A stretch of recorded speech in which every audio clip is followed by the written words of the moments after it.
ಒಂದು ಬ್ಯೂಟಿಫುಲ್ ಕತೆ ನಿಮ್ಮ ಜೊತೆ ಶೇರ್ ಮಾಡಬೇಕು ಅಂತಿದ್ದೀನಿ. ಈ ಕತೆ ಹೀಗಿರುತ್ತೆ.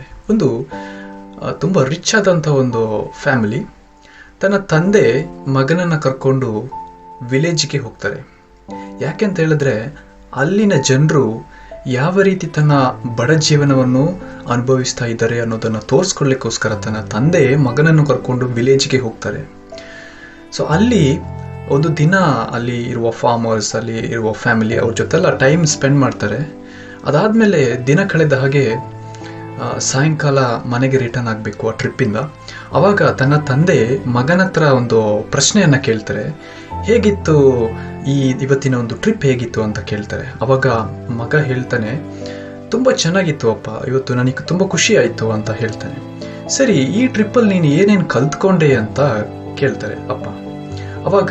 ಅವಾಗ ತನ್ನ ಮಗ ಕೊಡುವಂಥ ಉತ್ತರವನ್ನು ಕೇಳಿದ ತಂದೆ ಆಶ್ಚರ್ಯಗೊಳ್ತಾರೆ. ಯಾಕೆ ಅಂತ ಹೇಳಿದ್ರೆ ಮಗ ಈ ಥರ ಹೇಳ್ತಾನೆ, ಅಪ್ಪ ಇವತ್ತು ನಾನು ಏನೇನು ಕಲಿತೆ ಅಂತ ಹೇಳಿದ್ರೆ, ನಮಗೆ ಒಂದು ನಾಯಿ ಇದೆ, ಆದರೆ ಅವರಿಗೆ 4 ನಾಯಿ ಇದೆ. ನಮಗೆ ಒಂದು ಸ್ವಿಮ್ಮಿಂಗ್ ಪೂಲ್ ಇದೆ, ಆದರೆ ಅವರಿಗೆ ಒಂದು ರಿವರೇ ಇದೆ. ನಮಗೆ ರಾತ್ರಿ ಬೆಳಕನ್ನು ಕೊಡುವುದಕ್ಕೆ ನಮಗೆ ಟ್ಯೂಬ್ ಲೈಟ್ಸ್ ಇದೆ, ಆದರೆ ಅವರಿಗೆ ನಕ್ಷತ್ರಗಳೇ ಇದೆ. ನಮಗೆ ಟೆಲಿವಿಷನ್ TV ಇದೆ, ಆದರೆ ಅವರಿಗೆ ಟೈಮನ್ನು ಸ್ಪೆಂಡ್ ಮಾಡಲಿಕ್ಕೆ ಫ್ಯಾಮಿಲಿ ಇದ್ದಾರೆ, ಫ್ರೆಂಡ್ಸ್ ಇದ್ದಾರೆ. ನಮ್ಮನ್ನು ಪ್ರೊಟೆಕ್ಟ್ ಮಾಡಲಿಕ್ಕೆ 4 ಕಡೆ ಗೋಡೆಗಳಿದೆ, ಆದರೆ ಅವರಿಗೆ ಫ್ರೆಂಡ್ಸ್ ಇದ್ದಾರೆ. ಇದೆಲ್ಲ ಕೇಳಿದ ತನ್ನ ತಂದೆ ತುಂಬ ಸರ್ಪ್ರೈಸ್ ಆಗ್ತಾರೆ.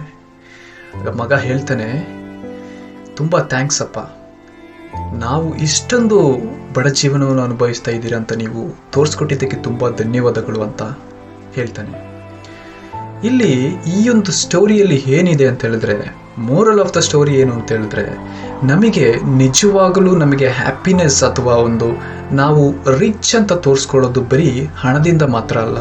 ಅದು ಸಿಂಪ್ಲಿಸಿಟಿ, ಒಂದು ಕಂಪ್ಯಾಷನ್, ಒಂದು ಪ್ರೀತಿ, ಲವ್, ಒಂದು ಫ್ರೆಂಡ್ಶಿಪ್, ವ್ಯಾಲ್ಯೂಸ್, ಫ್ಯಾಮಿಲಿ, ಇವೆಲ್ಲವೂ ನಮ್ಮ ಲೈಫನ್ನು ಒಂದು ರಿಚ್ ಆಗಿ ತೋರಿಸ್ಕೊಡುತ್ತೆ. Only with a money cannot buy happiness.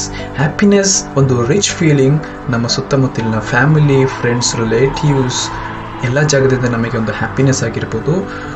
ನಾವೊಂದು ರಿಚ್ ಅಂತ ಫೀಲ್ ಮಾಡೋದು ಆ ಜಾಗದಲ್ಲೇ, ನಾಟ್ ದ ಮನಿ.